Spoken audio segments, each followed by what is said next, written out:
Hi, this is Micornus, Phokane, the leader and the founder of Church Governance Solutions. We are continuing with the same topic that speaks about poisons that kill churches, poisons that kill churches, and how to deal with those poisons. And the first poison that I want to speak about today is what we call spiritual half-heartedness. Spiritual half-heartedness becomes a serious poison in the church, and many churches die because of this particular spirit. Churches that decline have lost the passion for God, and they've lost the passion for the ministry. That's when we call that a half-heartedness, whereby there's no passion anymore, there's no commitment to the vision anymore, there's no commitment to the work of the church anymore, and that is what develops religion. And most of the churches that became religious is when they lose the passion for the work of God. And that is very dangerous way, actually, that is actually leading the church to completely dying out. So please be careful of that. Now, first, hot and passionate love for God and spiritual things have been replaced with routine. And that's what we call religion, actually, naturally. Whereby routine of doing things, we know the church starts at this particular time. This is what comes up to the program, followed by this one, followed by that, and after that, that comes in. After that, then that follows, and that come, and we close, and we go home. And that's what we call routine. And everybody can actually sit at home and know what is happening at a particular time. That is religion. And that kills the church, definitely. And it becomes a very serious poison to the church. So please be careful of routine and running religious routines in the church, because that kills the church generally. And most of the churches have been killed by starting being spiritual, but then they end up becoming very, very religious. And that is why they cannot be actually interesting to anyone anymore. Now, mechanical and secular religious observances, and sometimes it becomes really just lukewarmness, where there's no amen and hallelujah anymore, where there's no prayer anymore, where there's no fasting and praying anymore. And the church just does what it does every day. And it becomes a routine, as I'm saying, and that kills the church. Then it introduces worldliness, carnalities as well, and you'll see undue emphasis sometimes on money, these particular churches. And when there's an undue emphasis on money, you must realize that the church is dying a slow death, whereby no word of God is taught anymore. It's actually an emphasis on money. And therefore, you'll start to see that people are actually losing it. I'm speaking about areas whereby even the leader and the pastor, they're focusing on personal gains or profits, whereby they have material things as the first priority. And this is what we call prosperity gospel that has actually infiltrated our grounds. And the church of today really focuses on what we call prosperity gospel, and they don't teach the word of God anymore. And that's very dangerous, because churches like that die what we call a natural death. And be careful of that. And we have seen this have been drowning the voice of the Spirit every day. When we start to focus on materialistic approach and carnalities of the world and try to bring money into the frame most of the time. And the money that is being called for is for actually personal enrichment that we're speaking about. And we've seen this happening. And therefore, churches are declining generally, because they immerse themselves into traditions of churches, into compromise and material success more than the spiritual maturity. And therefore, people compete about cars. People compete about houses. They compete about qualifications, and they compete about many material things. Fashion, for instance, clothing, how you dress up, or do you dress better than me or what? And that becomes very problematic when a church starts focusing on that. Because success is being now seen as how you dress. It's being seen on the type of a car that you're driving. Success is actually being said and misconstrued as having a big house. And that becomes problematic, because then we miss to understand that the Spirit of the Lord should be the one that convicts us. As long as we are still not convicted, we are not convicted anymore, then the church is dying a natural death as well. So compromising, very, very important that we stop that if we want to see a church succeeding and we want to see a church alive. And we will not impact the communities as long as we speak about material resources, not the Spirit of God. Now, another poison that is actually very evident in the church is what we call resistance to change. And we have seen this as a very, very dangerous. And I'm mentioning this because it's something that is actually emanating in our churches now. We don't want to change, and we want the church to remain the same way. Remember, generations are changing, years are coming. We're having dynamics actually that come in. We're speaking about technology. You're speaking about how to run a church differently. And if you are resistant to change, the church will die a natural death. And that is why I said in the beginning that youth cannot stay in a church that is stagnant. It's full of aging members, and they don't want to change. If there is what we call lack of change, that's going to be problematic. Now, remember, when we speak about change, we're not speaking about changing from the essence of the word. We're not speaking about changing from the true doctrine of the word. We're not speaking about changing from the truth. No, we're speaking about changing systems in line with how the world is going, how the generations of today are going. We're not talking about compromising the word, by the way. And I want to emphasize this because there's the difference between changing systems and changing the doctrine. So let the doctrine remain the same. Let the backbone of the word remain the same. But yet, systems can be changed. So please make sure that you are actually not resisting to change. It's another slow killing poison, resistance to change, that many dying churches have drunk themselves into this. And change is uncomfortable. Of course, I know that for all people, because it means a departure from that is familiar and comfortable to you. And therefore, it actually embarks you to become innovative, to become new, to embrace that which is unknown, and to start being risky in approach. And that's very, very important because people that are resisting change, they don't want to risk. They don't want to come out of comfort zones. And because of that, then the church gets stagnant as well because you don't want to come out of comfort zones. It is high time that leaders and church leaders are actually realizing that it is very important to move out of comfort zones and embrace change, because change is good. Change is very important, and change is actually assisting the church to become revitalized and the church to become better.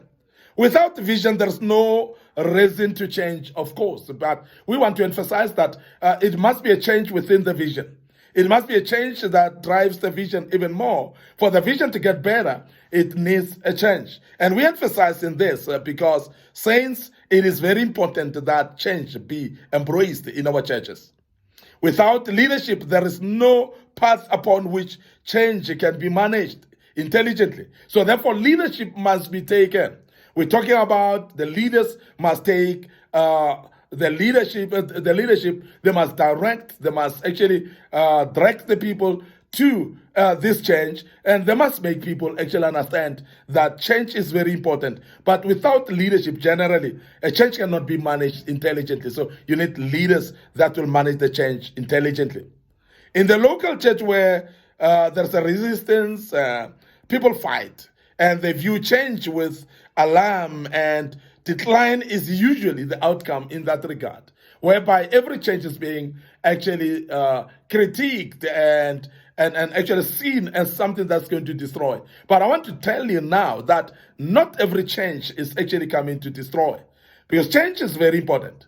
Change is very key. For the church to survive, you need to dynamically change along the way, because you cannot remain the same and expect to be alive all the way.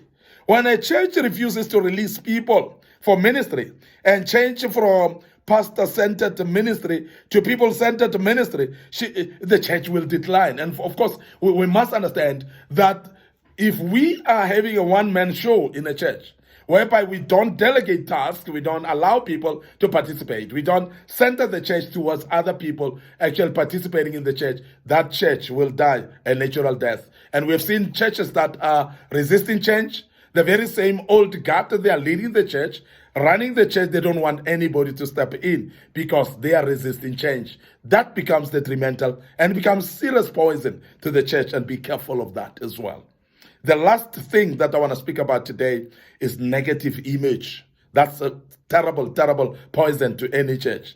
Negative image. The image of the church, when it's negative, it becomes a danger to the church because the church totally decline. Once a local church has been able to create the wrong image and impression in the hearts of the people in the community, it is a question of time before that church decline. And that's very, very important because the image that you present, the image that the people know you to be, the image that people can see and come up with, it is very important that the image becomes positive because bad image of a church destroys the church itself, and nobody will come to a church that's having a bad image. So please be careful of that. And I want to emphasize that because it's very, very important. You cannot dwell on this thing of saying, I don't care what people are saying as long as God is approving me. Remember that bad image is going to affect the people to decide whether they're coming or not. And most of the people cannot come to that church that is having a bad image. So be careful of that you don't have bad image in the community. So I want to say also happenings inside the local church usually filter into the ears of the people in the community. They would know if there are scandals in this particular church. When people know there are scandals in the church, they will not come to that particular church. The impression that they have will actually push them away from the local church. It will actually make the church to decline immediately. Pastors, the associates, the elders, the workers, and the members of the churches, please, and the occurrences as well in the church, do surely damage the image of the church. It's very, very important that we are aware of that, and therefore be careful not to damage the image of the church at all, and make sure that we protect it at all times. And it's very, very important that we protect the image of the church at all times as well. Very, very key, and I'm emphasizing that because it's very, very important. Lastly, let's maybe just touch this one before we close, that another poison in the church is what we call demonic agents. Now, the demonic agents are brought about by sin, coldness in the church, spiritual apathy, and sometimes prayerlessness in the church brings demonic agents in the church. And they'll always infiltrate local churches to make the church to decline or die. Remember that the church is actually an enemy to the world of darkness. It's an enemy to the devil himself. So therefore, if a church is to survive, the church must be aware that there are always infiltrations and demonic agents that come to the churches.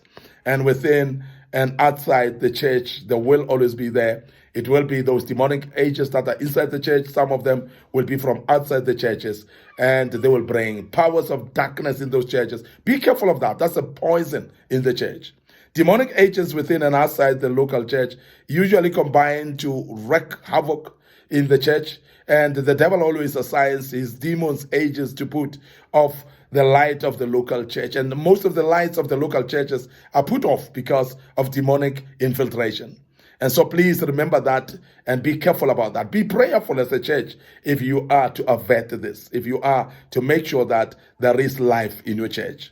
And they usually find an ally and in spouses of pastors sometimes.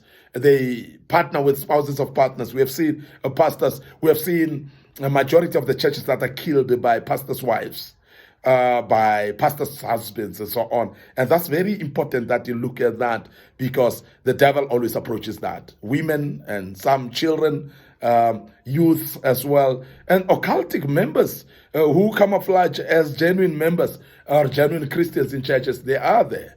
And that is something that we must be aware of and not be naive about that as church leaders, that there will be people that will camouflage and they will act like very good Christians. But of course, they are Satanists. Whenever a local church underestimates or undermines and ignorant of the schemes of the devil that are coming and the fury of the devil against the church, if you ignore that, you are very ignorant. And of course, the church will not survive because of that. Now, that's terrible, terrible poison. But in conclusion, allow me to say, irrespective of the age, the class, the status, or the denomination affiliation, any church that eats, smells, or drinks any of these poisons that I've spoken about will surely decline and will gradually die. So please be careful of that And as we have outlined them, so please remember that they are very, very important for us to avoid that. May the good Lord bless you, and I hope that you've learned quite a bit out of this. That seals the deal of this topic, and we will deal with another topic coming days. And may the good Lord bless you, and allow me, as I'm checking out, to remind you of our Facebook page, Church Governance Solutions, Facebook page, Young Men Empowerment Forum. Please make sure that you subscribe to our YouTube channel as well, Micornus Phokane, and be part of that. There's a lot of material that we have posted there as well. It will help you as you do so. May the good Lord bless you. Your host once more, Micornus Phokane, the leader and the founder of Church Governance Solutions. Allow me to check out right here and say cheers for now.